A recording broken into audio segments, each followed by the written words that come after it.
మనుషులు వాళ్ళు ఖచ్చితంగా మారిపోతారు. ఏ నరుడు ఈ లోకంలో నమ్మదగినవాడు కానే కాడు. ఆపత్కాలములో నమ్ముకోదగిన సహాయకుడు, సర్వశక్తిగల దేవుడు, నిన్న నేడు నిరంతరము మారని మహోన్నతుడైన దేవుడు.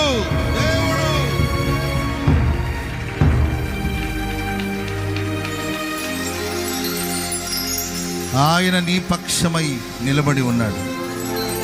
ఆయన నీ పక్షమై నిలబడి ఉన్నాడు. అందరూ నన్ను విడిచిపోయినా నా దేవుడు నా ప్రక్కన నిలిచి నన్ను బలపరిచాడు. నా దేవుడు నా ప్రక్కన నిలిచి నన్ను బలపరిచాడు.